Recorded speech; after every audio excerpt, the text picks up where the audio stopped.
ਜਥੇਦਾਰ ਗਿਆਨੀ ਰਘਬੀਰ ਸਿੰਘ ਵੱਲੋਂ 28 ਜਨਵਰੀ ਨੂੰ ਬੁਲਾਈ ਗਈ ਪੰਜ ਸਿੰਘ ਸਾਹਿਬਾਨਾਂ ਦੀ ਇਕੱਤਰਤਾ। ਡੋਨਾਲਡ ਟਰੰਪ ਨੇ ਸ਼ਰਨਾਰਥੀ ਪੁਨਰਵਾਸ ਪ੍ਰਕਿਰਿਆ ਕੀਤੀ ਰੱਦ। ਸਰਕਾਰੀ ਡਾਕਟਰਾਂ ਨੇ ਡੱਲੇਵਾਲ ਦਾ ਇਲਾਜ ਕਰਨ ਤੋਂ ਕੀਤਾ ਇਨਕਾਰ। 25 ਜਨਵਰੀ ਦੀ ਸ਼ਾਮ ਨੂੰ ਦਲ ਖਾਲਸਾ ਤੇ ਮਾਨ ਦਲ ਵੱਲੋਂ ਰੋਸ ਮਾਰਚ ਕੱਢਣ ਦਾ ਐਲਾਨ। UN ਹਿਊਮਨ ਰਾਈਟਸ ਕੌਂਸਲ ਨੇ ਇੰਡੀਆ ਨੂੰ ਆਦੇਸ਼ ਜਾਰੀ ਕਰਦਿਆਂ ਕਿਹਾ ਹੈ ਕਿ ਉਹ ਸਿੱਖ ਆਗੂਆਂ ਤੇ ਹਮਲੇ ਕਰਨੇ ਤੁਰੰਤ ਬੰਦ ਕਰੇ ਅਤੇ ਗੈਰ ਕਾਨੂੰਨੀ ਕਤਲਾਂ ਲਈ ਜ਼ਿੰਮੇਵਾਰ ਅਧਿਕਾਰੀਆਂ ਦੀ ਪਾਰਦਰਸ਼ਤਾ ਨਾਲ ਜਾਂਚ ਕਰੇ। ਸਿੱਖ ਫੈਡਰੇਸ਼ਨ ਇੰਟਰਨੈਸ਼ਨਲ ਵੱਲੋਂ ਦਰਜ ਕੀਤੀ ਗਈ ਸ਼ਿਕਾਇਤ ਦੇ ਜਵਾਬ ਵਿੱਚ UN ਹਿਊਮਨ ਰਾਈਟਸ ਕੌਂਸਲ ਦੇ ਕਈ ਨੁਮਾਇੰਦਿਆਂ ਨੇ ਇੰਡੀਆ ਉੱਤੇ ਭਾਈ ਹਰਦੀਪ ਸਿੰਘ ਨਿੱਜਰ ਸਮੇਤ ਹੋਰ ਜਲਾਵਤਨੀ ਸਿੱਖ ਆਗੂਆਂ ਤੇ ਹਮਲੇ ਕਰਨ ਨਾਲ ਅੰਤਰਰਾਸ਼ਟਰੀ ਕਾਨੂੰਨਾਂ ਅਤੇ ਮਨੁੱਖੀ ਅਧਿਕਾਰਾਂ ਦੀ ਉਲੰਘਣਾ ਕਰਨ ਦੇ ਦੋਸ਼ ਲਗਾਏ ਹਨ। ਇਨ੍ਹਾਂ ਨੁਮਾਇੰਦਿਆਂ ਨੇ ਦੁਨੀਆ ਭਰ ਵਿੱਚ ਵਿਉਂਤਬੰਦ ਤਰੀਕੇ ਨਾਲ ਹੋ ਰਹੇ ਸਿੱਖ ਆਗੂਆਂ ਤੇ ਹਮਲੇ ਅਤੇ ਪੰਜਾਬ ਵਿੱਚ ਸਿੱਖ ਨੌਜਵਾਨਾਂ ਨੂੰ ਕਾਲੇ ਕਾਨੂੰਨਾਂ ਦਾ ਨਿਸ਼ਾਨਾ ਬਣਾਉਣ ਤੇ ਗੰਭੀਰ ਚਿੰਤਾ ਪ੍ਰਗਟ ਕੀਤੀ ਹੈ। UN ਨੇ ਸਪਸ਼ਟ ਸ਼ਬਦਾਂ ਵਿੱਚ ਕਿਹਾ ਕਿ ਇਹ ਦਮਨਕਾਰੀ ਹੱਥਕੰਡੇ ਪੰਜਾਬ ਵਿੱਚ ਤੇਜ਼ੀ ਨਾਲ ਵਧ ਰਹੀ ਤਣਾਅਪੂਰਨ ਸਥਿਤੀ ਨੂੰ ਜਨਮ ਦੇ ਰਹੇ ਹਨ। ਇਸ ਦੇ ਪ੍ਰਤੀਕਰਮ ਵਜੋਂ ਸਿੱਖ ਫੈਡਰੇਸ਼ਨ ਦੇ ਆਗੂਆਂ ਨੇ ਕਿਹਾ ਕਿ ਦੁਨੀਆ ਭਰ ਦੀਆਂ ਤਾਕਤਾਂ ਦੀ ਇਹ ਜ਼ਿੰਮੇਵਾਰੀ ਬਣਦੀ ਹੈ ਕਿ ਇਹਨਾਂ ਹਾਲਾਤਾਂ ਵਿੱਚ ਸਾਰਥਕ ਭੂਮਿਕਾ ਨਿਭਾਉਂਦੇ ਹੋਏ ਸਿੱਖਾਂ ਦੀ ਸ਼ਮੂਲੀਅਤ ਨਾਲ ਸਵੈ ਨਿਰਣੇ ਦੇ ਹੱਕ ਨੂੰ ਯਕੀਨੀ ਬਣਾ ਕੇ ਖਾਲਿਸਤਾਨ ਦੀ ਸਥਾਪਤੀ ਲਈ ਕੂਟਨੀਤਿਕ ਹੱਲ ਲੱਭਿਆ ਜਾਵੇ। ਸ਼੍ਰੀ ਅਕਾਲ ਤਖਤ ਸਾਹਿਬ ਦੇ ਜਥੇਦਾਰ ਸਿੰਘ ਸਾਹਿਬ ਗਿਆਨੀ ਰਘਬੀਰ ਸਿੰਘ ਵੱਲੋਂ ਪੰਜ ਜਥੇਦਾਰਾਂ ਦੀ ਇਕੱਤਰਤਾ 28 ਜਨਵਰੀ ਨੂੰ ਬੁਲਾਈ ਗਈ ਹੈ। ਪ੍ਰਾਪਤ ਜਾਣਕਾਰੀ ਅਨੁਸਾਰ ਸਵੇਰੇ 11 ਵਜੇ ਹੋਣ ਵਾਲੀ ਇਸ ਇਕੱਤਰਤਾ ਵਿੱਚ ਅਹਿਮ ਅਤੇ ਭਖਦੇ ਪੰਥਕ ਮੁੱਦਿਆਂ ਬਾਰੇ ਵਿਚਾਰ ਚਰਚਾ ਕੀਤੀ ਜਾਵੇਗੀ। ਭਾਵੇਂ ਕਿ ਇਸ ਇਕੱਤਰਤਾ ਦੇ ਏਜੰਡੇ ਬਾਰੇ ਅਜੇ ਸਪਸ਼ਟ ਨਹੀਂ ਹੈ, ਪਰ ਸਮਝਿਆ ਜਾ ਰਿਹਾ ਹੈ ਕਿ ਇਸ ਇਕੱਤਰਤਾ ਵਿੱਚ ਅਕਾਲੀ ਦਲ ਦੀ ਭਰਤੀ ਅਤੇ ਅਕਾਲ ਤਖਤ ਸਾਹਿਬ ਵੱਲੋਂ ਗਠਿਤ ਕੀਤੀ ਗਈ 11 ਮੈਂਬਰੀ ਕਮੇਟੀ ਤੋਂ ਇਲਾਵਾ ਜਥੇਦਾਰ ਗਿਆਨੀ ਹਰਪ੍ਰੀਤ ਸਿੰਘ ਅਤੇ ਹੋਰ ਅਹਿਮ ਪੰਥਕ ਮੁੱਦਿਆਂ ਬਾਰੇ ਜਥੇਦਾਰਾਂ ਵੱਲੋਂ ਵਿਚਾਰ ਵਟਾਂਦਰਾ ਕੀਤਾ ਜਾ ਸਕਦਾ ਹੈ। ਡੋਨਾਲਡ ਟਰੰਪ ਨੇ ਇੱਕ ਵੱਡਾ ਫੈਸਲਾ ਲੈਂਦੇ ਹੋਏ ਸ਼ਰਨਾਰਥੀ ਪੁਨਰਵਾਸ ਪ੍ਰਕਿਰਿਆ ਨੂੰ ਰੱਦ ਕਰ ਦਿੱਤਾ ਹੈ। ਇਸ ਤੋਂ ਇਲਾਵਾ 27 ਜਨਵਰੀ ਤੋਂ ਪਹਿਲਾਂ ਸ਼ਰਨਾਰਥੀਆਂ ਨੂੰ ਦਿੱਤੀ ਗਈ ਪੁਨਰਵਾਸ ਪ੍ਰਵਾਨਗੀ ਨੂੰ ਵੀ ਟਰੰਪ ਪ੍ਰਸ਼ਾਸਨ ਨੇ ਰੱਦ ਕਰ ਦਿੱਤਾ ਹੈ। ਟਰੰਪ ਪ੍ਰਸ਼ਾਸਨ ਦੇ ਇਸ ਫੈਸਲੇ ਤੋਂ ਬਾਅਦ ਦੁਨੀਆ ਭਰ ਵਿੱਚ ਕਈ ਥਾਵਾਂ ਤੇ ਹਜ਼ਾਰਾਂ ਸ਼ਰਨਾਰਥੀ ਫਸੇ ਹੋਏ ਹਨ। ਸੋਮਵਾਰ ਨੂੰ ਅਮਰੀਕੀ ਰਾਸ਼ਟਰਪਤੀ ਟਰੰਪ ਦੁਆਰਾ ਦਸਤਖਤ ਕੀਤੇ ਗਏ ਆਦੇਸ਼ਾਂ ਵਿੱਚ ਇਸ ਮੁਅੱਤਲੀ ਦਾ ਜ਼ਿਕਰ ਵੀ ਕੀਤਾ ਗਿਆ ਹੈ। ਟਰੰਪ ਪ੍ਰਸ਼ਾਸਨ ਦੇ ਇਸ ਫੈਸਲੇ ਨੇ ਉਹਨਾਂ ਲੋਕਾਂ ਬਾਰੇ ਸਵਾਲ ਖੜੇ ਕਰ ਦਿੱਤੇ ਹਨ ਜਿਨ੍ਹਾਂ ਨੂੰ ਲੰਬੀ ਪ੍ਰਕਿਰਿਆ ਪੂਰੀ ਕਰਨ ਤੋਂ ਬਾਅਦ ਅਮਰੀਕਾ ਜਾਣ ਦੀ ਇਜਾਜ਼ਤ ਦਿੱਤੀ ਗਈ ਹੈ ਜਾਂ ਮਿਲਣ ਵਾਲੀ ਹੈ, ਜਾਂ ਜੇਕਰ ਉਹਨਾਂ ਨੇ ਪ੍ਰਵਾਨਗੀ ਮਿਲਣ ਤੋਂ ਬਾਅਦ ਅਮਰੀਕਾ ਲਈ ਟਿਕਟ ਬੁੱਕ ਕੀਤੀ ਹੈ ਤਾਂ ਉਹਨਾਂ ਦੀ ਯਾਤਰਾ ਪ੍ਰਭਾਵਿਤ ਹੋ ਸਕਦੀ ਹੈ। ਰਿਪੋਰਟ ਅਨੁਸਾਰ ਸ਼ਰਨਾਰਥੀਆਂ ਦੀ ਪ੍ਰਕਿਰਿਆ ਅਤੇ ਆਮਦ ਦੀ ਨਿਗਰਾਨੀ ਕਰਨ ਵਾਲੀ ਅਮਰੀਕੀ ਏਜੰਸੀ ਨੇ ਸਟਾਫ ਅਤੇ ਹਿੱਸੇਦਾਰਾਂ ਨੂੰ ਦੱਸਿਆ ਕਿ ਅਗਲੇ ਨੋਟਿਸ ਤੱਕ ਸ਼ਰਨਾਰਥੀਆਂ ਦਾ ਸੰਯੁਕਤ ਰਾਜ ਅਮਰੀਕਾ ਆਉਣਾ ਰੱਦ ਕਰ ਦਿੱਤਾ ਗਿਆ ਹੈ। ਇਹ ਫੈਸਲਾ ਉਹਨਾਂ 16,000 ਤੋਂ ਵੱਧ ਅਫਗਾਨਾਂ ਨੂੰ ਵੀ ਪ੍ਰਭਾਵਿਤ ਕਰੇਗਾ ਜਿਨ੍ਹਾਂ ਨੂੰ 2021 ਵਿੱਚ ਅਫਗਾਨਿਸਤਾਨ ਤੋਂ ਅਮਰੀਕੀ ਵਾਪਸੀ ਤੋਂ ਬਾਅਦ ਮੁੜ ਵਸੇਬੇ ਲਈ ਮਨਜ਼ੂਰੀ ਦਿੱਤੀ ਗਈ ਸੀ। ਇਹਨਾਂ ਵਿੱਚ ਅਮਰੀਕੀ ਸੈਨਿਕਾਂ ਦੇ ਨਾਲ ਲੜਾਈ ਵਿੱਚ ਸੇਵਾ ਕਰਨ ਵਾਲੇ ਸਰਗਰਮ ਅਮਰੀਕੀ ਫੌਜੀ ਕਰਮਚਾਰੀਆਂ ਦੇ ਪਰਿਵਾਰਕ ਮੈਂਬਰ ਵੀ ਸ਼ਾਮਿਲ ਹਨ। ਟਰੰਪ ਦੇ ਹੁਕਮਾਂ ਨੇ ਏਜੰਸੀ ਨੂੰ 27 ਜਨਵਰੀ ਤੋਂ ਪਹਿਲਾਂ ਸਾਰੀ ਪ੍ਰਕਿਰਿਆ ਅਤੇ ਯਾਤਰਾ ਨੂੰ ਰੋਕਣ ਦਾ ਸਮਾਂ ਦਿੱਤਾ ਹੈ। ਕਿਸਾਨ ਆਗੂ ਜਗਜੀਤ ਸਿੰਘ ਡੱਲੇਵਾਲ ਵੱਲੋਂ ਖਨੌਰੀ ਬਾਰਡਰ ਤੇ ਮਰਨ ਵਰਤ ਜਾਰੀ ਹੈ। ਦੱਸ ਦਈਏ ਕਿ ਮੈਡੀਕਲ ਸਹੂਲਤ ਦੇ ਨਾਲ ਉਹਨਾਂ ਵੱਲੋਂ ਆਪਣਾ ਮਰਨ ਵਰਤ ਕੀਤਾ ਜਾ ਰਿਹਾ ਹੈ। ਉੱਥੇ ਦੂਜੇ ਪਾਸੇ ਸਰਕਾਰੀ ਡਾਕਟਰਾਂ ਵੱਲੋਂ ਜਗਜੀਤ ਸਿੰਘ ਡੱਲੇਵਾਲ ਦਾ ਇਲਾਜ ਕਰਨ ਦੇ ਲਈ ਇਨਕਾਰ ਕਰ ਦਿੱਤਾ ਗਿਆ ਹੈ। ਮਿਲੀ ਜਾਣਕਾਰੀ ਮੁਤਾਬਕ ਪਟਿਆਲਾ ਦੇ ਰਜਿੰਦਰਾ ਹਸਪਤਾਲ ਦੇ ਡਾਕਟਰਾਂ ਨੇ ਇਨਕਾਰ ਕਰ ਦਿੱਤਾ ਹੈ। ਇਸ ਸੰਬੰਧੀ ਡਾਕਟਰਾਂ ਨੇ ਕਿਸਾਨਾਂ ਤੇ ਬੁਰਾ ਵਤੀਰਾ ਕਰਨ ਦਾ ਇਲਜ਼ਾਮ ਲਗਾਇਆ ਹੈ। ਇਸ ਸੰਬੰਧੀ ਉਹਨਾਂ ਨੇ ਮੈਡੀਕਲ ਸੁਪਰਡੈਂਟ ਨੂੰ ਪੱਤਰ ਵੀ ਲਿਖਿਆ ਹੈ। ਉੱਥੇ ਦੂਜੇ ਪਾਸੇ ਡਾਕਟਰ ਸਵੈਮਾਨ ਸਿੰਘ ਨੇ ਕਿਹਾ ਕਿ ਜੇਕਰ ਪੰਜਾਬ ਸਰਕਾਰ ਸਹੀ ਦੇਖਭਾਲ ਪ੍ਰਦਾਨ ਕਰਨ ਵਿੱਚ ਅਸਮਰੱਥ ਹੈ ਤਾਂ ਮੈਂ ਕਿਸਾਨਾਂ ਦੀ ਸਹਾਇਤਾ ਲਈ ਖੁਦ ਭਾਰਤ ਜਾਣ ਲਈ ਤਿਆਰ ਹਾਂ। ਆਪਣੀਆਂ ਜ਼ਿੰਮੇਵਾਰੀਆਂ ਨੂੰ ਅਣਗੌਲਿਆ ਕਰਨਾ ਅਸਵੀਕਾਰਨਯੋਗ ਹੈ। ਇਹ ਪੱਤਰ ਡਾਕਟਰੀ ਨੈਤਿਕਤਾ ਦੀ ਸਪਸ਼ਟ ਉਲੰਘਣਾ ਹੈ ਅਤੇ ਕਿਸਾਨਾਂ ਨੂੰ ਬਦਨਾਮ ਕਰਨ ਦਾ ਇੱਕ ਹੋਰ ਸਾਧਨ ਹੈ। मीडिया लोकतंत्र का चौथा स्तंभ होता है। हजारों किसान यहाँ मौजूद है, सामाजिक कार्यकर्ता यहाँ आते हैं। 12वां महीना आंदोलन का चल रहा है। आज तक किसी भी कोई पत्रकार साथी के साथ, किसी भी सामाजिक कार्यकर्ता के साथ, हमारे किसी भी नेता ने या किसी भी किसान ने हल्की सी ऊंची आवाज में भी बात नहीं करी है। और सारे के सारे यहाँ पे सभ्य लोग हैं, सारे के सारे जिम्मेदार लोग हैं।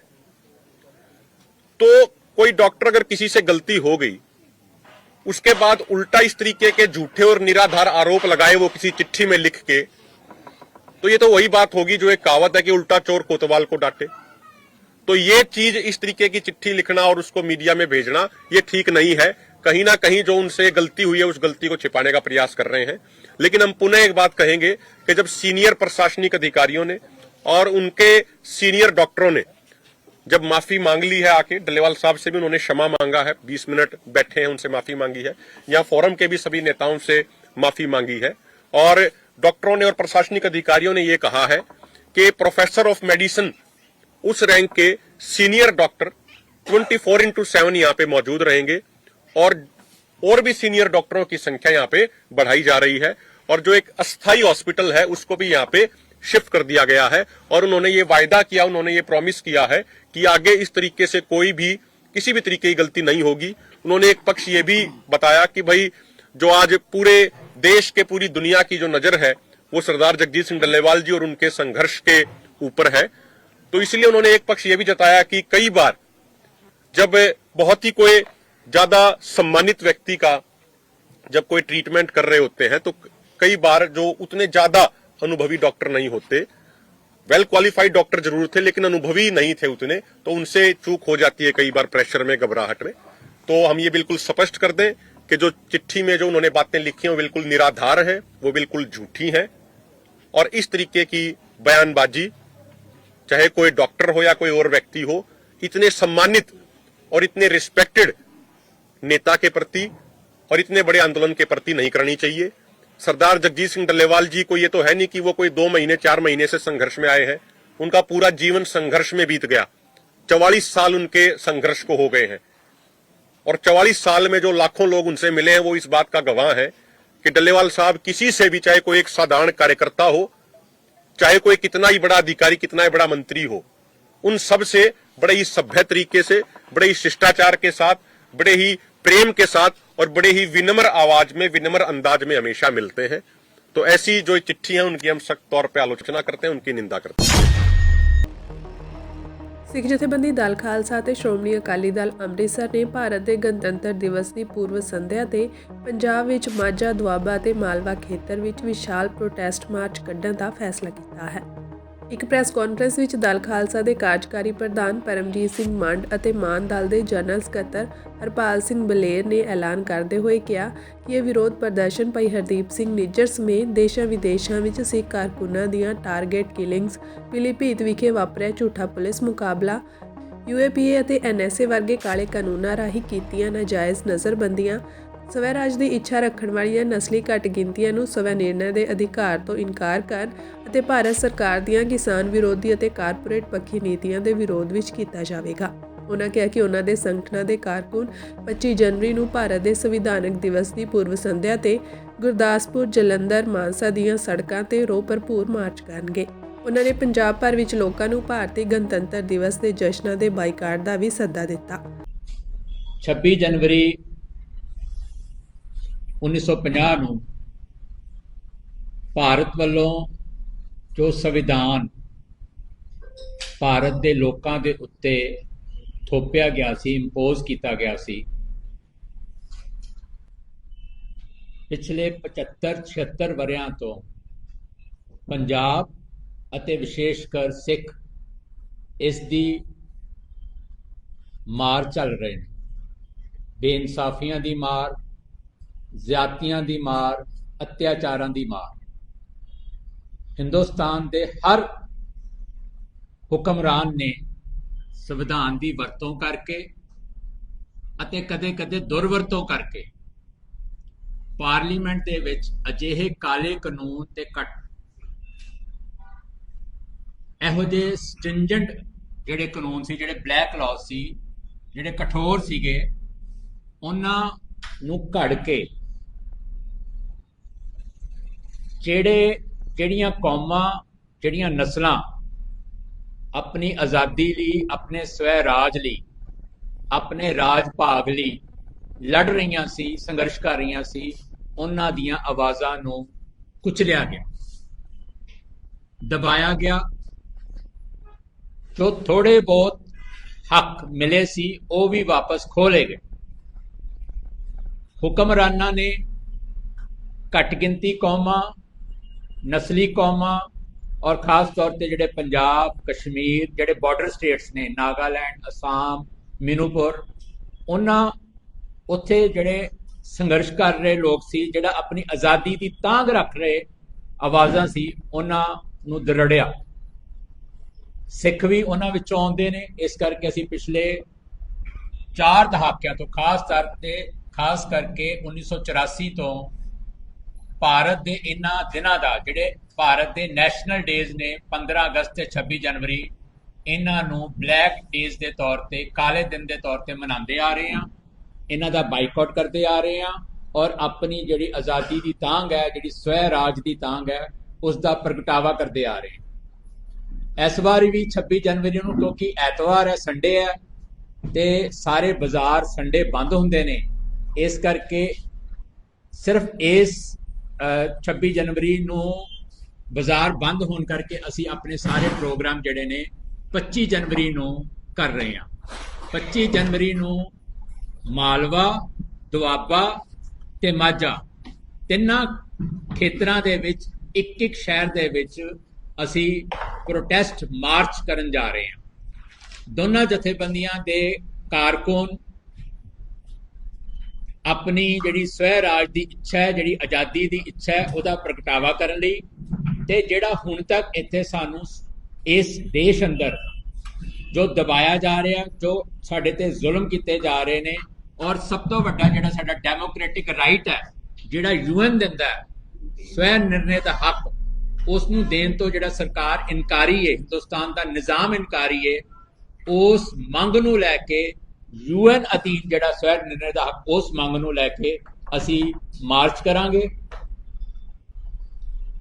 ਮਾਝੇ ਦੇ ਵਿੱਚ ਅਸੀਂ ਗੁਰਦਾਸਪੁਰ ਦੀ ਚੋਣ ਕੀਤੀ ਹੈ, ਦੁਆਬੇ ਦੇ ਵਿੱਚ ਅਸੀਂ ਜਲੰਧਰ ਦੀ ਚੋਣ ਕੀਤੀ ਹੈ, ਔਰ ਮਾਲਵੇ ਦੇ ਵਿੱਚ ਅਸੀਂ ਮਾਨਸਾ ਸ਼ਹਿਰ ਦੀ ਚੋਣ ਕੀਤੀ ਹੈ। ਇਹਨਾਂ ਤਿੰਨਾਂ ਸ਼ਹਿਰਾਂ ਦੇ ਵਿੱਚ 25 ਜਨਵਰੀ ਨੂੰ ਪ੍ਰੋਟੈਸਟ ਮਾਰਚ ਹੋਣਗੇ। ਦਿੱਲੀ ਵਿਧਾਨ ਸਭਾ ਹਲਕੇ ਤੋਂ ਆਪ ਕਨਵੀਨਰ ਅਰਵਿੰਦ ਕੇਜਰੀਵਾਲ ਦੇ ਖਿਲਾਫ ਚੋਣ ਲੜ ਰਹੇ ਭਾਜਪਾ ਉਮੀਦਵਾਰ ਪ੍ਰਵੇਸ਼ ਵਰਮਾ ਵੱਲੋਂ ਦਿੱਤੇ ਗਏ ਇੱਕ ਬਿਆਨ ਨੂੰ ਲੈ ਕੇ ਅਕਾਲੀ ਆਗੂ ਪਰਮਜੀਤ ਸਿੰਘ ਸਰਨਾ ਨੇ ਕਿਹਾ ਕਿ ਪੰਜਾਬ ਨਾਲੋਂ ਵੱਧ ਹਰਿਆਣਾ ਤੇ ਯੂਪੀ ਦੀਆਂ ਗੱਡੀਆਂ ਦਿੱਲੀ ਵਿੱਚ ਜ਼ਿਆਦਾ ਘੁੰਮਦੀਆਂ ਹਨ। ਭਾਜਪਾ ਆਗੂ ਪੰਜਾਬੀਆਂ ਉੱਤੇ ਤੋਮਤ ਲਗਾਉਣ ਤੋਂ ਗੁਰੇਜ਼ ਨਹੀਂ ਕਰਦੇ। ਪੰਜਾਬੀਆਂ ਦਾ ਦਿੱਲੀ ਉੱਤੇ ਉਨਾ ਹੀ ਹੱਕ ਹੈ ਜਿੰਨਾ ਦਿੱਲੀ ਦੇ ਲੋਕਾਂ ਦਾ। ਅਜਿਹੀ ਗੱਲ ਕਰਕੇ ਪ੍ਰਵੇਸ਼ ਵਰਮਾ ਨੇ ਪੰਜਾਬੀਆਂ ਦੇ ਹਿਰਦਿਆਂ ਨੂੰ ਠੇਸ ਪਹੁੰਚਾਈ ਹੈ। ਪੰਜਾਬੀ ਤੇ ਸਿੱਖ ਦੇਸ਼ ਪ੍ਰਤੀ ਜ਼ਿਆਦਾ ਵਫਾਦਾਰ ਤੇ ਇਮਾਨਦਾਰ ਹਨ। ਜ਼ਿਕਰਯੋਗ ਹੈ ਕਿ ਪ੍ਰਵੇਸ਼ ਵਰਮਾ ਨੇ ਦਿੱਲੀ ਵਿੱਚ ਚੋਣ ਪ੍ਰਚਾਰ ਲਈ ਪੰਜਾਬ ਤੋਂ ਆਏ ਆਮ ਆਦਮੀ ਪਾਰਟੀ ਦੇ ਆਗੂਆਂ ਅਤੇ ਵਰਕਰਾਂ ਨੂੰ ਗੁੰਡੇ ਦੱਸਦਿਆਂ ਕਿਹਾ ਕਿ ਇਹ ਲੋਕ ਪੰਜਾਬ ਨੰਬਰ ਦੀਆਂ ਗੱਡੀਆਂ ਵਿੱਚ ਆਏ ਹਨ ਅਤੇ 26 ਜਨਵਰੀ ਵਾਲੇ ਦਿਨ ਗੜਬੜ ਕਰ ਸਕਦੇ ਹਨ। ਪ੍ਰਵੇਸ਼ ਵਰਮਾ ਨੇ ਕਿਹਾ ਕਿ ਪੰਜਾਬ ਤੋਂ ਆਏ ਇਹ ਲੋਕ ਦੇਸ਼ ਦੀ ਸੁਰੱਖਿਆ ਲਈ ਖਤਰਾ ਹੋ ਸਕਦੇ ਹਨ ਅਤੇ ਇਸ ਲਈ ਉਹਨਾਂ ਨੇ ਪੁਲਿਸ ਨੂੰ ਇਸ ਬਾਰੇ ਸ਼ਿਕਾਇਤ ਦਿੱਤੀ ਹੈ। ਕੱਲ ਸੋਸ਼ਲ ਮੀਡੀਆ ਦੇ ਉੱਤੇ ਪ੍ਰਵੇਸ਼ ਵਰਮਾ ਦਾ ਬਿਆਨ ਸੁਣਿਆ, ਜਿਹੜੇ ਤੇ ਉਸਨੇ ਆਪਣੀ ਚਿੰਤਾ ਪ੍ਰਗਟ ਕੀਤੀ ਕਿ 26 ਜਨਵਰੀ ਨੇੜੇ ਆ ਗਈ ਔਰ ਪੰਜਾਬ ਦੀਆਂ ਗੱਡੀਆਂ ਬੜੀਆਂ ਘੁੰਮ ਰਹੀਆਂ। ਮੈਂ ਕੱਲ ਕਹਿ ਸਕਦਾ ਕਿ ਪੰਜਾਬ ਨਾਲੋਂ ਹਰਿਆਣਾ ਦੀਆਂ ਗੱਡੀਆਂ ਦਿੱਲੀ ਜ਼ਿਆਦਾ ਘੁੰਮ ਰਹੀਆਂ। ਪੰਜਾਬ ਨਾਲੋਂ ਦਿੱਲੀ ਦੇ ਵਿੱਚ ਹਰਿਆਣਾ ਔਰ ਯੂਪੀ ਦੀਆਂ ਗੱਡੀਆਂ ਬਹੁਤ ਜ਼ਿਆਦਾ ਵਿਕ ਰਹੀਆਂ, ਦਿਖ ਰਹੀਆਂ, ਚੱਲ ਰਹੀਆਂ। ਕੀ ਪ੍ਰਵੇਸ਼ ਵਰਮਾ ਨੇ ਉਹਦੇ ਵਾਸਤੇ ਵੀ ਆਪਣੇ ਕੋਈ ਵਿਚਾਰ ਰੱਖੇ ਨੇ? ਖਾਲੀ ਪੰਜਾਬ ਤੇ ਰੱਖੇ ਨੇ, ਇਸ ਵਾਸਤੇ ਰੱਖੇ ਨੇ ਕਿ ਪੰਜਾਬੀਆਂ ਦੇ ਉੱਤੇ ਇਹ ਹਰ ਵਕਤ ਕੋਈ ਨਾ ਕੋਈ ਤੋਹਮਤ ਲਾਉਣ ਤੋਂ ਗੁਰੇਜ਼ ਨਹੀਂ ਕਰਦੇ। ਪੰਜਾਬੀਆਂ ਦਾ ਹੱਕ ਦਿੱਲੀ ਦੇ ਵਿੱਚ ਉਤਨਾ ਹੀ ਹੈ ਜਿਤਨਾ ਦਿੱਲੀ ਵਾਸੀਆਂ ਦਾ ਹੱਕ ਹੈਗਾ ਪਰ ਦਿੱਲੀ ਦੇ ਉੱਤੇ, ਔਰ ਜਿੱਥੇ ਜਾ ਸਕਦੇ ਨੇ, ਕਰ ਸਕਦੇ ਨੇ। ਇਹੋ ਜਿਹੀ ਗੱਲ ਕਰਕੇ ਉਸਨੇ ਪੰਜਾਬੀਆਂ ਦੇ ਹਿਰਦੇ ਨੂੰ ਬੜੀ ਠੋਸ ਪਹੁੰਚਾਈ ਹੈ ਔਰ 26 ਜਨਵਰੀ ਦਾ ਬਹਾਨਾ ਲਾ ਕੇ ਉਸਨੇ ਇਹ ਗੱਲ ਕੀਤੀ ਹੈ ਵੀ ਜਿਵੇਂ ਪੰਜਾਬ ਦੇ ਸਾਰੇ ਆਤੰਕਵਾਦੀ ਹੈਗੇ, ਇਹਨਾਂ ਦੀਆਂ ਗੱਡੀਆਂ ਘੁੰਮ ਰਹੀਆਂ ਤੇ ਇਹ ਕੋਈ ਕਾਰਾ ਨਾ ਕਰ ਜਾਣ। ਮੈਂ ਸਮਝਦਾ ਜੇ ਪੰਜਾਬ ਔਰ ਪੰਜਾਬੀ ਔਰ ਖਾਸ ਤੌਰ ਤੇ ਸਿੱਖ ਹਿੰਦੁਸਤਾਨ ਦੇ ਵਿੱਚ ਰਹਿਣ ਵਾਲੇ ਹਰ ਬਸ਼ਰ ਨਾਲੋਂ ਉਹ ਦੇਸ਼ ਪ੍ਰਤੀ ਜ਼ਿਆਦਾ ਇਮਾਨਦਾਰ, ਦਿਆਨਤਦਾਰ ਔਰ ਵਫਾਦਾਰ ਹਨ। ਪ੍ਰਵੇਸ਼ ਵਰਮਾ ਜੀ ਆਪਣਾ ਇਹ ਗੱਲ ਨੋਟ ਕਰ ਲੈਣ। ਮੈਂ ਜ਼ਿਆਦਾ ਨਹੀਂ ਕਹਿਣਾ ਚਾਹੁੰਦਾ ਕਿਉਂਕਿ ਇਲੈਕਸ਼ਨ ਦਾ ਸਮਾਂ ਹੈ, ਕਿਧਰੇ ਤੁਹਾਨੂੰ ਨੁਕਸਾਨ ਨਾ ਪਹੁੰਚੇ, ਪਰ ਮੈਂ ਬੀਜੇਪੀ ਦੀ ਲੀਡਰਸ਼ਿਪ ਨੂੰ ਕਹਾਂਗਾ ਕਿ ਪ੍ਰਵੇਸ਼ ਵਰਮੇ ਨੂੰ ਕਵੇ, ਨਹੀਂ ਤਾਂ ਬੀਜੇਪੀ ਨੁਕਸਾਨ ਦੀ ਉਡੀਕ ਵਿੱਚ ਇੰਤਜ਼ਾਰ ਕਰੇ। ਸ਼੍ਰੋਮਣੀ ਅਕਾਲੀ ਦਲ ਵੱਲੋਂ ਗੁਰਦੁਆਰਾ ਚੋਣ ਕਮਿਸ਼ਨ ਨੂੰ ਮਿਲ ਕੇ ਸ਼੍ਰੋਮਣੀ ਗੁਰਦੁਆਰਾ ਪ੍ਰਬੰਧਕ ਕਮੇਟੀ ਦੀਆਂ ਚੋਣਾਂ ਲਈ ਵੋਟਰ ਸੂਚੀਆਂ ਵਿੱਚ ਧਾਂਦਲੀ ਦਾ ਮੁੱਦਾ ਚੁੱਕਿਆ ਗਿਆ ਹੈ। ਮੁਲਾਕਾਤ ਦੌਰਾਨ ਅਕਾਲੀ ਦਲ ਦੇ ਵਫਦ ਵਿੱਚ ਕਾਰਜਕਾਰੀ ਪ੍ਰਧਾਨ ਬਲਵਿੰਦਰ ਸਿੰਘ ਭੁੰਦੜ, ਸੁਖਬੀਰ ਬਾਦਲ, ਡਾਕਟਰ ਦਲਜੀਤ ਸਿੰਘ ਚੀਮਾ ਸਮੇਤ ਵਫਦ ਵਿੱਚ ਐਸਜੀਪੀਸੀ ਪ੍ਰਧਾਨ ਹਰਜਿੰਦਰ ਸਿੰਘ ਧਾਮੀ ਵੀ ਮੌਜੂਦ ਰਹੇ। ਮੁਲਾਕਾਤ ਦੌਰਾਨ ਅਕਾਲੀ ਆਗੂਆਂ ਵੱਲੋਂ ਚੋਣ ਕਮਿਸ਼ਨ ਨੂੰ ਵੋਟਰ ਸੂਚੀਆਂ ਦੀ ਨਿਰਪੱਖ ਜਾਂਚ ਦੀ ਮੰਗ ਕੀਤੀ ਗਈ। ਡਾਕਟਰ ਦਲਜੀਤ ਸਿੰਘ ਚੀਮਾ ਸਮੇਤ ਆਗੂਆਂ ਨੇ ਪ੍ਰੈਸ ਕਾਨਫਰੰਸ ਦੌਰਾਨ ਦੱਸਿਆ ਕਿ ਵਫਦ ਵੱਲੋਂ ਵੋਟਰ ਸੂਚੀਆਂ ਵਿੱਚ ਕਥਿਤ ਧਾਂਦਲੀ ਨੂੰ ਲੈ ਕੇ ਅਧਿਕਾਰੀਆਂ ਖਿਲਾਫ ਕਾਰਵਾਈ ਦੀ ਮੰਗ ਕੀਤੀ ਗਈ ਹੈ। ਇਸ ਦੇ ਨਾਲ ਹੀ ਵੋਟਾਂ ਬਣਾਉਣ ਲਈ ਚੋਣ ਕਮਿਸ਼ਨ ਤੋਂ 31 ਮਾਰਚ ਤੱਕ ਦੇ ਸਮੇਂ ਦੀ ਮੰਗ ਵੀ ਕੀਤੀ ਗਈ ਹੈ। ਆਗੂਆਂ ਨੇ ਕਿਹਾ ਕਿ ਵੋਟਰ ਸੂਚੀਆਂ ਵਿੱਚ ਧਾਂਦਲੀਆਂ ਦੇ ਸਬੂਤ ਵੀ ਗੁਰਦੁਆਰਾ ਚੋਣ ਕਮਿਸ਼ਨ ਨੂੰ ਦਿੱਤੇ ਗਏ ਹਨ, ਜਿਸ ਵਿੱਚ ਪਤਿਤ ਸਿੱਖਾਂ ਦੀਆਂ ਵੋਟਾਂ ਵੀ ਬਣੀਆਂ ਹੋਈਆਂ ਹਨ। ਉਹਨਾਂ ਕਿਹਾ ਕਿ ਧਰਮ ਦਾ ਆਪਣਾ ਮਸਲਾ ਹੈ। ਸਿੱਖ ਧਰਮ ਵਿੱਚ ਮੁੰਡੇ ਦੇ ਨਾਂ ਪਿੱਛੇ ਸਿੰਘ ਅਤੇ ਕੁੜੀ ਦੇ ਨਾਂ ਪਿੱਛੇ ਕੌਰ ਲਗਾਇਆ ਜਾਂਦਾ ਹੈ, ਪਰ ਵੋਟਰ ਸੂਚੀਆਂ ਵਿੱਚ ਵੋਟਾਂ ਦੇ ਪਿੱਛੇ ਸਿੰਘ ਜਾਂ ਕੌਰ ਨਹੀਂ ਲਗਾਇਆ ਜਾਂਦਾ। ਇਸ ਲਈ ਅਸੀਂ ਸਾਰੀਆਂ ਵੋਟਾਂ ਦੀ ਨਿਰਪੱਖ ਪੜਤਾਲ ਕਰਵਾਉਣ ਲਈ ਕਿਹਾ ਹੈ। ਆਗੂਆਂ ਨੇ ਕਿਹਾ ਕਿ ਵੋਟਰ ਸੂਚੀਆਂ ਵਿੱਚ ਵੱਡੀ ਧਾਂਦਲੀ ਹੋਈ ਹੈ। ਅਸੀਂ ਧਾਂਦਲੀਆਂ ਦੇ ਹਜ਼ਾਰਾਂ ਕੇਸਾਂ ਬਾਰੇ ਚੋਣ ਕਮਿਸ਼ਨ ਨੂੰ ਦੱਸਿਆ ਹੈ। ਡਾਕਟਰ ਚੀਮਾ ਨੇ ਕਿਹਾ ਕਿ ਸਰਕਾਰੀ ਦਖਲਅੰਦਾਜ਼ੀ ਨਾਲ ਧਾਂਦਲੀਆਂ ਦੀ ਵੱਡੀ ਸਾਜ਼ਿਸ਼ ਹੋਈ ਹੈ। ਉਹਨਾਂ ਨੇ ਇਹ ਵੀ ਕਿਹਾ ਕਿ ਇਹ ਸਭ ਕੁਝ ਮੁੱਖ ਮੰਤਰੀ ਭਗਵੰਤ ਮਾਨ ਅਤੇ ਕੇਜਰੀਵਾਲ ਦੇ ਇਸ਼ਾਰੇ ਤੇ ਹੋਇਆ ਹੈ। ਸ਼੍ਰੋਮਣੀ ਅਕਾਲੀ ਦਲ ਦੇ ਮੈਂਬਰ ਵੋਟਰਾਂ ਨੂੰ ਲੈ ਕੇ ਜਾਂਦੇ ਸਨ, ਪਰ ਉਸ ਤੇ ਇਤਰਾਜ਼ ਜਤਾਇਆ ਜਾਂਦਾ ਸੀ। ਉਹਨਾਂ ਕਿਹਾ ਕਿ ਸਾਡੀ ਰਹਿਤ ਮਰਿਆਦਾ ਨੂੰ ਨਜ਼ਰਅੰਦਾਜ਼ ਕੀਤਾ ਗਿਆ ਹੈ ਅਤੇ ਸਾਡੀ ਧਾਰਮਿਕ ਆਜ਼ਾਦੀ ਵਿੱਚ ਦਖਲ ਦਿੱਤਾ ਗਿਆ ਹੈ। ਘਪਲੇ ਹੋਏ ਨੇ। ਕੁਛ ਥਾਂ ਤੇ ਇਹ ਹੈ ਕਿ 1 ਤੋਂ ਲੈ ਕੇ 100 ਤੱਕ ਕੋਈ ਘਰ ਦਾ ਨੰਬਰ ਹੀ ਨਹੀਂ। 0 ਨੰਬਰ ਤੇ 100 ਘਰ ਦੀ ਵੋਟ ਪੜ ਗਈ। ਪੰਜਾਬ 'ਚ ਕੋਈ ਇਹੀ ਜਗ੍ਹਾ ਨਹੀਂ ਪੰਜਾਬੀ ਦੀ ਜਿਹਦਾ ਆਪਦਾ ਘਰ ਨਾ ਹੋਵੇ ਤੇ ਉਹਦਾ ਆਪਦਾ ਨੰਬਰ ਨਾ ਹੋਵੇ। ਇਸ ਤਰ੍ਹਾਂ ਹੋਏ ਨੇ। ਤੇ ਬਾਕੀ ਇਸ ਤਰ੍ਹਾਂ ਹੋਇਆ ਹੈ ਕਿ ਜੋ ਸਿੱਖ ਧਰਮ ਦੀ ਡੈਫੀਨੇਸ਼ਨ ਹੈ ਉਹਦੇ ਉਲਟ ਜਾ ਕੇ ਜੋ ਸਿੱਖ ਹੈ ਹੀ ਨਹੀਂ, ਨਾ ਉਹਦਾ ਨਾਂ ਕੌਰ ਤੇ ਸਿੰਘ ਹੈ, ਉਹਨਾਂ ਦੀਆਂ ਵੋਟਾਂ ਹਜ਼ਾਰਾਂ ਦੀ ਤਾਚ ਬਣੀਆਂ ਪਈਆਂ ਨੇ। ਇਸ ਤਰ੍ਹਾਂ ਦੇ ਹਜ਼ਾਰਾਂ ਹੀ ਕੇਸ ਹੈਗੇ ਜਿਹੜੇ ਅਸੀਂ ਕੁਝ ਮਿਸਾਲ ਦੇ ਕੇ ਜੱਜ ਸਾਹਿਬ ਨੂੰ ਦੱਸ ਕੇ ਆਏ ਹਾਂ। ਉਹਨਾਂ ਤੋਂ ਟਾਈਮ ਲਿਆ ਕਿ ਰਿਵਿਊ ਵਾਸਤੇ ਸਾਨੂੰ ਟਾਈਮ ਹੋਰ ਦਿਓ ਕੰਪਲੇਂਟਾਂ ਨੂੰ, ਤੇ ਨਾਲ ਇਹ ਕਿਹਾ ਕਿ ਤੁਸੀਂ ਇਹਨਾਂ ਦਾ ਨੋਟਿਸ ਲਓ ਤਾਂ ਕਿ ਜਿਹੜਾ ਧਰਮ ਹੈ, ਜਿਵੇਂ ਮੁਸਲਿਮ ਧਰਮ ਹੈ ਜਾਂ ਈਸਾਈ ਧਰਮ ਹੈ ਜਾਂ ਹਿੰਦੂ ਧਰਮ ਹੈ, ਜਿਵੇਂ ਯੁੱਧ ਹੈ, ਜੇ ਉੱਥੇ ਜਾ ਕੇ ਕਹੀਏ ਕਿ ਬਲਵਿੰਦਰ ਸਿੰਘ ਭੁੰਦੜ ਜਾ ਕੇ ਉਹਦਾ ਮੱਠ ਦਾ ਪ੍ਰਧਾਨ ਬਣੇਗਾ, ਕੀ ਬਣ ਸਕਦਾ? ਕੋਈ ਮੰਨ ਲੇਗਾ? ਜੇ ਕੋਈ ਮਸਜਿਦ ਦਾ ਕਹੀਏ ਬਾਬਰੀ ਮਸਜਿਦ ਦਾ ਚੀਮਾ ਸਾਹਿਬ ਬਣਨੇ ਕੋਈ ਮੰਨ ਲੇਗਾ?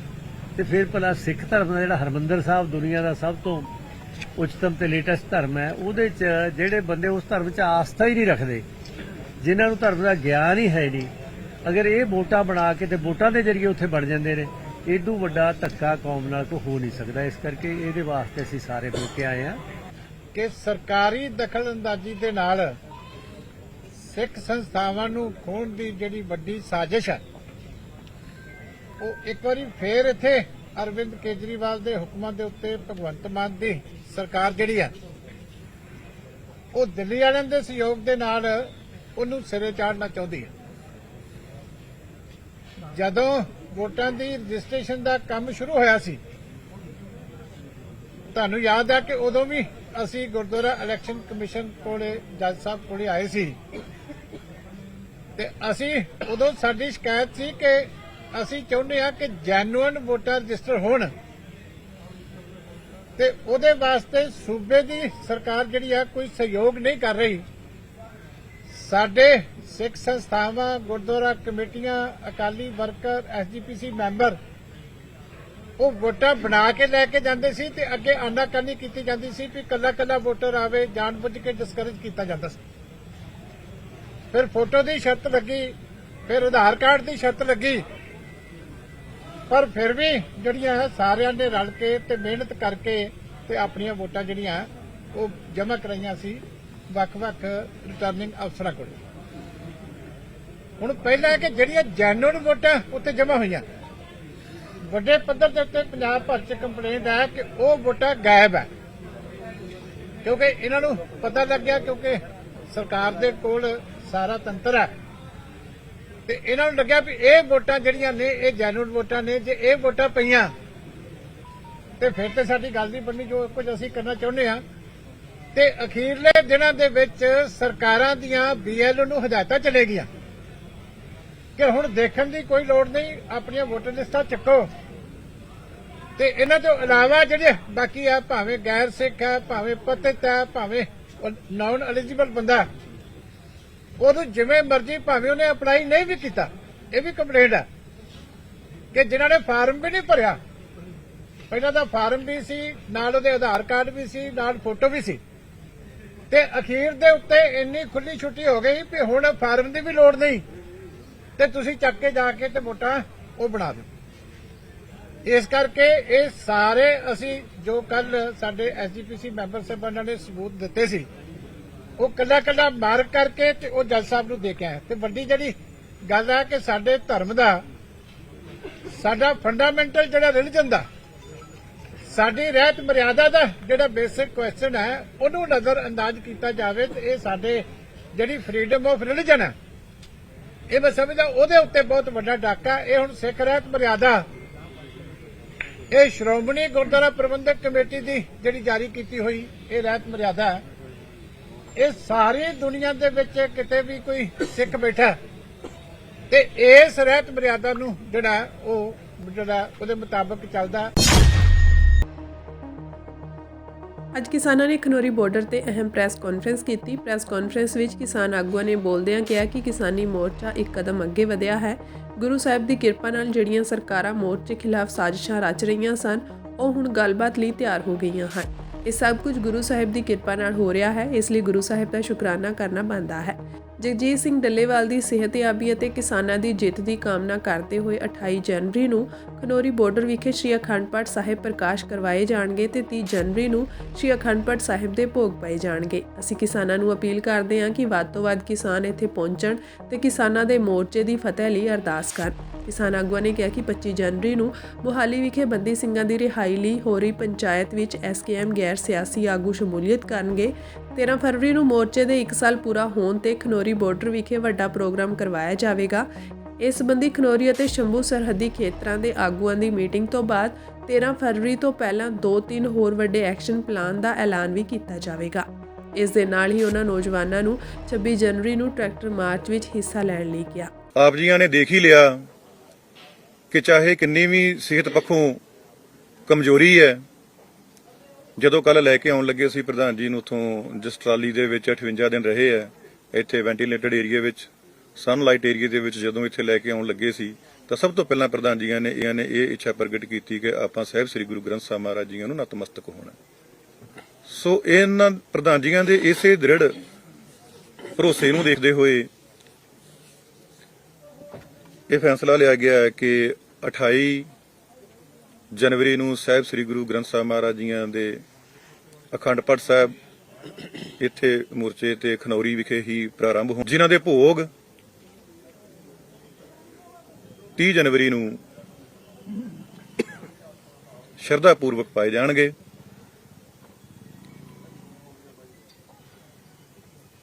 ਅਰਦਾਸ ਬੇਨਤੀ ਕੀਤੀ ਜਾਵੇਗੀ ਕਿ ਸਤਿਗੁਰੂ ਜੀ ਕਿਰਪਾ ਕਰਿਓ, ਇਹ ਮੋਰਚਾ ਫਤਿਹ ਹੋਵੇ। ਔਰ ਸ਼ੁਕਰਾਨੇ ਵਜੋਂ ਕਿ ਸਤਿਗੁਰੂ ਜੀ ਹੁਣ ਤੱਕ ਤੁਹਾਡੀ ਕਿਰਪਾ ਦੇ ਨਾਲ ਹੀ ਇਹ ਮੋਰਚਾ ਇੱਥੋਂ ਤੱਕ ਪਹੁੰਚਿਆ, ਕਿਉਂਕਿ ਮਨੁੱਖੀ ਯਤਨ ਵੀ ਕਹਿੰਦੇ ਆ ਸਭਨੀ ਛਾਲਾਂ ਮਾਰੀਆਂ ਕਰਤਾ ਕਰੇ ਸੋ ਹੋਏ। ਯਤਨ ਹੁੰਦੇ ਆ, ਕੋਸ਼ਿਸ਼ਾਂ ਹੁੰਦੀਆਂ, ਪਰ ਬੂਰ ਤਾਂ ਹੀ ਪੈਂਦਾ ਜੇਕਰ ਸਤਿਗੁਰ ਨੂੰ ਚੰਗਾ ਲੱਗੇ। ਸੋ ਅਸੀਂ ਅਪੀਲ ਕਰਦੇ ਹਾਂ ਉਹਨਾਂ ਸਾਰੀਆਂ ਸੰਗਤਾਂ ਨੂੰ ਜਿਹੜੇ ਖੇਤੀ ਨਾਲ ਜੁੜੇ ਹੋਏ ਆ, ਜਿਹੜੇ ਮਜ਼ਦੂਰੀ ਨਾਲ ਜੁੜੇ ਹੋਏ ਆ, ਜਿਨ੍ਹਾਂ ਦੀਆਂ ਭਾਵਨਾਵਾਂ ਇਸ ਮੋਰਚੇ ਨਾਲ ਜੁੜੀਆਂ ਹੋਈਆਂ, ਜਿਨ੍ਹਾਂ ਦੀਆਂ ਭਾਵਨਾਵਾਂ ਸਰਦਾਰ ਜਗਜੀਤ ਸਿੰਘ ਡੱਲੇਵਾਲ ਜੀਆਂ ਨਾਲ ਜੁੜੀਆਂ ਹੋਈਆਂ, ਕਿ ਉਹ 30 ਤਰੀਕ ਨੂੰ ਸਾਰੇ ਇੱਥੇ ਖਨੌਰੀ ਬਾਰਡਰ ਪਹੁੰਚੋ ਤੇ ਸਤਿਗੁਰ ਦੇ ਚਰਨਾਂ ਦੇ ਵਿੱਚ ਚੜ੍ਹਦੀ ਕਲਾ ਦੀ ਅਰਦਾਸ ਬੇਨਤੀ ਕਰੀਏ, ਉਹਨਾਂ ਦਾ ਸ਼ੁਕਰਾਨਾ ਕਰੀਏ ਔਰ ਮੋਰਚੇ ਦੀ ਫਤਿਹ ਦੇ ਲਈ ਅਰਦਾਸ ਕਰੀਏ। ਸੋ ਨਾਲ ਹੀ ਸਾਡੇ ਕੋਲ ਅੱਜ ਕੌਮੀ ਇਨਸਾਫ ਮੋਰਚੇ ਤੋਂ ਰਾਜਾ ਨਿਹੰਗ ਸਿੰਘ ਜਥੇਬੰਦੀਆਂ ਦੇ ਜਥੇਬੰਦੀ ਦੇ ਮੁਖੀ ਰਾਜਾ ਰਾਮ ਸਿੰਘ, ਰਾਜਾ ਰਾਜ ਸਿੰਘ ਜੀ, ਉਹ ਪਹੁੰਚੇ ਸੀ। ਉਹਨਾਂ ਨੇ ਆ ਕੇ ਦੱਸਿਆ ਇਸ ਬਾਰੇ ਕਿ 25 ਜਨਵਰੀ ਨੂੰ ਕੌਮੀ ਇਨਸਾਫ ਮੋਰਚੇ ਤੇ ਮੁਹਾਲੀ ਵਿਖੇ ਇੱਕ ਪੰਚਾਇਤ ਰੱਖੀ ਗਈ ਹੈ ਬੰਦੀ ਸਿੰਘਾਂ ਦੀ ਰਿਹਾਈ ਵਾਸਤੇ। ਸੋ ਇਹ ਵੀ ਸਰਕਾਰਾਂ ਦੀ ਬਹੁਤ ਵੱਡੀ ਕਰੂਰਤਾ ਹੈ ਕਿ ਕਿਸੇ ਵੀ ਦੋਸ਼ੀ ਨੂੰ ਬਣਦੀ ਸਜ਼ਾ ਦੀ ਗੱਲ ਤਾਂ ਹੈਗੀ ਹੈ। ਪਹਿਲੀ ਗੱਲ ਤਾਂ ਇਹ ਵੀ ਮਾਪਦੰਡ ਇੱਥੇ ਦੋਹਰੇ ਆ, 13 ਮਾਪਦੰਡ ਨੇ ਸਾਡੇ ਭਾਰਤੀ ਸੰਵਿਧਾਨ ਦੇ, ਪਰ ਆਪਾਂ ਜੇ ਉਧਰ ਨਾ ਵੀ ਜਾਈਏ ਤਾਂ ਸਜ਼ਾ ਭੁਗਤ ਚੁੱਕੇ ਜਿਹੜੇ ਆ ਉਹ ਵੀ ਹਾਲਾਂ ਲੋਕ ਜੇਲ੍ਹਾਂ ਦੇ ਵਿੱਚ ਨੇ। ਸੋ ਬੰਦੀ ਸਿੰਘਾਂ ਦੀ ਰਿਹਾਈ ਲਈ 25 ਤਰੀਕ ਨੂੰ ਉਹਨਾਂ ਬੇਨਤੀ ਕੀਤੀ ਮੋਰਚੇ ਨੂੰ ਕਿ ਇਥੋਂ ਐਸਕੇਐਮ ਨਾਨ ਪੋਲੀਟੀਕਲ ਦੇ ਆਗੂ ਉਸ ਪੰਚਾਇਤ ਦਾ ਹਿੱਸਾ ਬਣਨ। ਸੋ ਇਥੋਂ ਤੈਅ ਹੋਇਆ ਹੈ। ਅੰਮ੍ਰਿਤਸਰ ਜ਼ਿਲ੍ਹੇ ਦੇ ਜੰਡਿਆਲਾ ਗੁਰੂ ਵਿੱਚ ਕਿਸਾਨ ਮਜ਼ਦੂਰ ਸੰਘਰਸ਼ ਕਮੇਟੀ ਵੱਲੋਂ ਇੱਕ ਵੱਡੀ ਮਹਾਪੰਚਾਇਤ ਦਾ ਆਯੋਜਨ ਕੀਤਾ ਗਿਆ ਹੈ। ਇਸ ਦੌਰਾਨ ਕਿਸਾਨ ਆਗੂਆਂ ਨੇ 26 ਜਨਵਰੀ ਨੂੰ ਵਿਸ਼ਾਲ ਵਿਰੋਧ ਪ੍ਰਦਰਸ਼ਨ ਦਾ ਐਲਾਨ ਕੀਤਾ ਹੈ। ਕਿਸਾਨ ਮਜ਼ਦੂਰ ਸੰਘਰਸ਼ ਕਮੇਟੀ ਦੇ ਸੂਬਾ ਜਨਰਲ ਸਕੱਤਰ ਸਰਵਣ ਸਿੰਘ ਪੰਧੇਰ ਨੇ ਕਿਹਾ ਕਿ 26 ਜਨਵਰੀ ਨੂੰ ਅੰਮ੍ਰਿਤਸਰ ਦੇ ਵੱਖ-ਵੱਖ ਮਾਲਾਂ ਦੇ ਬਾਹਰ ਭਾਜਪਾ ਆਗੂਆਂ ਦੇ ਘਰਾਂ ਦੇ ਬਾਹਰ ਅਤੇ ਹੋਰ ਥਾਵਾਂ ਤੇ 1.5 ਘੰਟੇ ਲਈ ਪ੍ਰਦਰਸ਼ਨ ਕੀਤੇ ਜਾਣਗੇ। ਇਸ ਤੋਂ ਇਲਾਵਾ 26 ਜਨਵਰੀ ਨੂੰ ਟੋਲ ਪਲਾਜ਼ਾ ਵੀ ਬੰਦ ਰਹਿਣਗੇ। ਕਿਸਾਨ ਸੰਗਠਨ ਨੇ ਇੱਕ ਮੈਨੀਫੈਸਟੋ ਵੀ ਜਾਰੀ ਕੀਤਾ ਹੈ ਜਿਸ ਵਿੱਚ ਇਸ ਸੰਘਰਸ਼ ਨੂੰ ਕਿਸਾਨ ਮਜ਼ਦੂਰ ਕਾਫਲਾ ਦਾ ਨਾਮ ਦਿੱਤਾ ਗਿਆ ਹੈ। ਪੰਧੇਰ ਨੇ ਕਿਹਾ ਕਿ ਇਹ ਅੰਦੋਲਨ ਕੇਂਦਰ ਸਰਕਾਰ ਅਤੇ ਵੱਡੇ ਕਾਰਪੋਰੇਟ ਘਰਾਣਿਆਂ ਦੀ ਨੀਤੀਆਂ ਦੇ ਵਿਰੁੱਧ ਹੈ। ਕਿਸਾਨਾਂ ਦਾ ਦੋਸ਼ ਹੈ ਕਿ ਉਹਨਾਂ ਤੋਂ ਕਣਕ 23 ਰੁਪਏ ਪ੍ਰਤੀ ਕਿਲੋ ਖਰੀਦੀ ਜਾ ਰਹੀ ਹੈ, ਜਦੋਂ ਕਿ ਵੱਡੇ ਕਾਰਪੋਰੇਟ ਬ੍ਰਾਂਡ ਇਸ ਨੂੰ ਆਟੇ ਦੇ ਰੂਪ ਵਿੱਚ 45 ਰੁਪਏ ਪ੍ਰਤੀ ਕਿਲੋ ਵੇਚ ਰਹੇ ਹਨ। ਛੋਟੇ ਦੁਕਾਨਦਾਰਾਂ ਅਤੇ ਆਟਾ ਮਿੱਲਾਂ ਕੋਲ ਲੋੜੀਂਦੀ ਕਣਕ ਨਹੀਂ ਹੈ, ਜਿਸ ਕਾਰਨ ਉਹਨਾਂ ਨੂੰ ਮੁਸ਼ਕਲਾਂ ਦਾ ਸਾਹਮਣਾ ਕਰਨਾ ਪੈ ਰਿਹਾ ਹੈ। ਸਰਵਣ ਸਿੰਘ ਪੰਧੇਰ ਨੇ ਕਿਹਾ ਕਿ ਮਹਾਪੰਚਾਇਤ 3 ਦਿਨਾਂ ਲਈ ਆਯੋਜਿਤ ਕੀਤੀ ਜਾਵੇਗੀ। ਇਸ ਤੋਂ ਬਾਅਦ ਹਜ਼ਾਰਾਂ ਟਰੈਕਟਰ ਟਰਾਲੀਆਂ ਵੀ ਸ਼ੰਭੂ ਸਰਹੱਦ ਲਈ ਰਵਾਨਾ ਹੋਣਗੀਆਂ। ਉਨ੍ਹਾਂ ਕਿਹਾ ਕਿ 29 ਜਨਵਰੀ ਨੂੰ ਬਿਆਸ ਵਿੱਚ ਸਾਰੀਆਂ ਕਿਸਾਨ ਜਥੇਬੰਦੀਆਂ ਦੀ ਇੱਕ ਵੱਡੀ ਮੀਟਿੰਗ ਹੋਵੇਗੀ ਅਤੇ 30 ਜਨਵਰੀ ਨੂੰ ਉਹ ਦਿੱਲੀ ਲਈ ਰਵਾਨਾ ਹੋਣਗੇ। ਸਰਵਣ ਸਿੰਘ ਪੰਧੇਰ ਨੇ ਕੇਂਦਰ ਸਰਕਾਰ ਤੇ ਹਿੰਦੂ ਸਿੱਖ ਏਕਤਾ ਨੂੰ ਤੋੜਨ ਦੀ ਸਾਜ਼ਿਸ਼ ਰਚਣ ਦਾ ਦੋਸ਼ ਲਗਾਇਆ।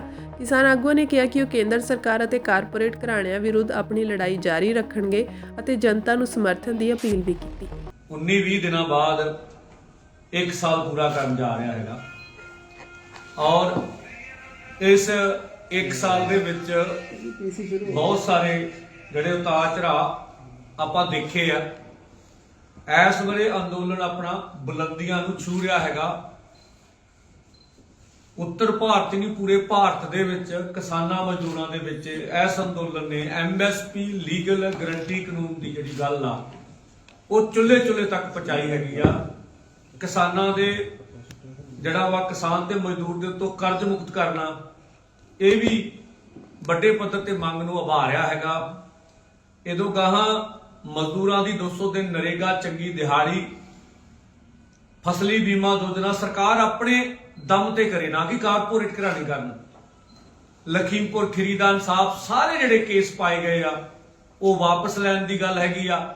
ਸ਼ਹੀਦ ਸੁਭਕਰਨ ਸਿੰਘ ਦੀ ਜਿਨ੍ਹਾਂ ਨੇ ਗੋਲੀਆਂ ਮਾਰ ਕੇ ਸ਼ਹੀਦੀ ਕੀਤੀ ਆ ਉਹਨਾਂ ਨੂੰ ਕਟਹਿਰੇ ਵਿੱਚ ਖੜਾ ਕੀਤਾ ਜਾਵੇ। ਆਦੀਵਾਸੀਆਂ ਦੇ ਸੰਵਿਧਾਨ ਦੀ 5ਵੀਂ ਅਨੁਸੂਚੀ ਇਹੋ ਜਿਹੀਆਂ ਲਗਭਗ 12 ਮੰਗਾਂ ਆ ਜਿਹੜਾ ਖਰੜਾ ਸਰਕਾਰ ਨੇ ਲਿਆਂਦਾ ਉਸ ਨੂੰ ਵੀ ਰੱਦ ਕਰਨ ਦੇ ਉੱਤੇ ਅਸੀਂ 2-3 ਐਕਸ਼ਨ ਦਿੱਤੇ ਹੈਗੇ। ਔਰ ਕੱਲ ਅੰਮ੍ਰਿਤਸਰ ਦੇ ਜੰਡਿਆਲਾ ਗੁਰੂ ਦਸਿयों ਹਜ਼ਾਰ ਕਿਸਾਨ ਮਜ਼ਦੂਰ ਮਾਤਾਵਾਂ ਭੈਣਾਂ ਨੌਜਵਾਨ ਜਿਹੜੀ ਜੰਡਿਆਲਾ ਗੁਰੂ ਦੀ ਮੰਡੀ ਆ ਉੱਥੇ ਪਹੁੰਚਣਗੇ। ਤੁਹਾਡੇ ਮਾਧਿਅਮ ਨਾਲ ਮੇਰੀ ਬੇਨਤੀ ਆ ਸਾਰਿਆਂ ਨੂੰ ਵੱਧ ਤੋਂ ਵੱਧ ਨੌਜਵਾਨ ਮਾਤਾਵਾਂ ਭੈਣਾਂ ਸਾਰੇ ਕੱਲ ਜੰਡਿਆਲਾ ਗੁਰੂ ਮੰਡੀ 'ਚ ਪਹੁੰਚੋ ਤਾਂ ਜੋ ਆਉਣ ਵਾਲੇ ਸਮੇਂ ਦੇ ਵਿੱਚ ਜਿਹੜਾ ਅਸੀਂ ਮੋਰਚੇ ਨੂੰ ਮਜ਼ਬੂਤ ਕਰਨਾ ਹੈਗਾ ਉਹਦੀ ਤਿਆਰੀ ਵਿੱਚ ਜੁਟ ਸਕੀਏ। ਔਰ ਐਤਕੀ ਹਜ਼ਾਰਾਂ ਟਰੈਕਟਰ ਟਰਾਲੀਆਂ ਦਾ ਜਥਾ ਅਸੀਂ ਜਿਹੜੇ ਆਪਣੇ ਮੋਰਚੇ ਚਾਹੇ ਰਤਨਪੁਰਾ ਹੋਵੇ, ਖਨੌਰੀ ਹੋਵੇ, ਸ਼ੰਭੂ ਮੋਰਚਾ ਹੋਵੇ ਉਹਨੂੰ ਮਜ਼ਬੂਤ ਕਰਨ ਵਾਸਤੇ 29 ਨੂੰ ਜਿਹੜਾ ਵਾ ਉਹ ਜਥਾ ਬਿਆਸ ਵਿੱਚ ਇਕੱਠਾ ਹੋਣਾ ਵਾ। ਬਿਆਸ ਤੋਂ ਗਾਂ 30 ਨੂੰ ਸਵੇਰੇ ਉਹਨੇ ਚਾਲੇ ਪਾਉਣੇ ਹੈਗੇ ਸ਼ੰਭੂ ਬਾਰਡਰ ਨੂੰ। ਉਹਦੀ ਤਿਆਰੀ ਵਿੱਚ ਜੁਟੇ ਹੋਏ ਵੀ ਹਜ਼ਾਰਾਂ ਜਿਹੜੇ ਟਰੈਕਟਰ ਟਰਾਲੀਆਂ ਪੰਜਾਬ ਦੇ ਵਿੱਚੋਂ ਜਾਣ। ਅਸੀਂ ਪੰਜਾਬ ਦੇ ਲੋਕਾਂ ਨੂੰ ਅਪੀਲ ਕਰਦੇ ਹਾਂ, ਹੁਣ ਗੱਲਬਾਤ ਦਾ ਸੱਦਾ ਜਿਵੇਂ ਆਇਆ ਵਾ, ਹੁਣ ਸਰਕਾਰ ਤੇ ਪ੍ਰੈਸ਼ਰ ਪਾਉਣ ਦੀ ਲੋੜ ਹੈਗੀ ਆ। ਸਰਕਾਰਾਂ ਸਿਰਾਂ ਨੂੰ ਗਿਣਦੀਆਂ ਹੈਗੀਆਂ, ਤਾਂ ਜਿੰਨੀ ਵੱਧ ਤੋਂ ਵੱਧ ਗਿਣਤੀ ਜਿਹੜੀ ਅਸੀਂ ਬਾਰਡਰਾਂ ਤੇ ਖੜਾਂਗੇ ਉਹਨਾਂ ਅਸੀਂ ਕਾਮਯਾਬ ਹੋ। ਇਸ ਕਰਕੇ ਇਹ ਸਾਰੇ ਪ੍ਰੋਗਰਾਮ ਵਿੱਚ ਵੱਡੇ ਪੱਧਰ ਤੇ ਸ਼ਮੂਲੀਅਤ ਕੀਤੀ ਜਾਣੀ ਚਾਹੀਦੀ ਆ। ਇਹਦੇ ਨਾਲ 24 ਨੂੰ ਟੋਲ ਪਲਾਜ਼ਾ ਕੱਥੂ ਨੰਗਲ ਅੰਮ੍ਰਿਤਸਰ ਦੇ ਜਾਂਦੇ ਨੇ ਵੀਰ ਸਾਡੇ, ਉਹਦੇ ਲਾਗੇ ਅਬਦਾਲ ਪਿੰਡ ਹੈ ਜਿੱਥੇ ਵੱਡਾ ਸਟੇਡੀਅਮ ਹੈ, ਉੱਥੇ ਦੁੱਡੀ ਵੱਡੀ ਮਹਾ ਪੰਚਾਇਤ ਅਸੀਂ ਕਰਾਂਗੇ, ਵੱਡੀ ਰੈਲੀ ਤਿਆਰੀਆਂ ਵਜੋਂ, ਉੱਥੇ ਵੀ ਵੱਡੇ ਇਕੱਠ ਹੋਣਗੇ। ਤੀਸਰੀ ਅੰਮ੍ਰਿਤਸਰ ਦਾ ਜਿਹੜਾ ਬਾਰਡਰ ਦਾ ਇਲਾਕਾ ਵਾ, ਲੋਪੋਕੇ ਜਗਾਵਾਂ ਤੁਸੀਂ ਜਾਣਦੇ ਹੋ, ਪਿੰਡ ਚਵਿੰਡਾ ਕਲਾਂ ਜਿੱਥੇ ਗੁਰਦੁਆਰਾ ਸਾਧੂ ਸਿੱਖ ਹੈ, ਬਹੁਤ ਵੱਡੇ ਪ੍ਰਬੰਧ ਨੇ ਉੱਥੇ, ਉੱਥੋਂ ਤੀਸਰੀ ਵੱਡੀ ਕਾਨਫਰੰਸ ਅਸੀਂ ਬਾਰਡਰ ਦੀ ਕਰਾਂਗੇ। ਔਰ ਉਦਣ ਹੀ 25 ਜਨਵਰੀ ਨੂੰ ਹੀ ਅਸੀਂ ਜਿਹੜਾ ਅਜਨਾਲੇ ਦੇ ਨੇੜੇ ਉਹਨੂੰ ਪੱਕਾ ਸ਼ਹਿਰ ਜਾਂ ਚਮਿਆਰੀ ਦਾ ਅੱਡਾ ਕਹਿੰਦੇ, ਉੱਥੇ ਵੱਡੀ ਮੰਡੀ ਹੈਗੀ ਆ, ਉੱਥੇ ਵੱਡੀ ਤਿਆਰੀ ਕਰਾਂਗੇ।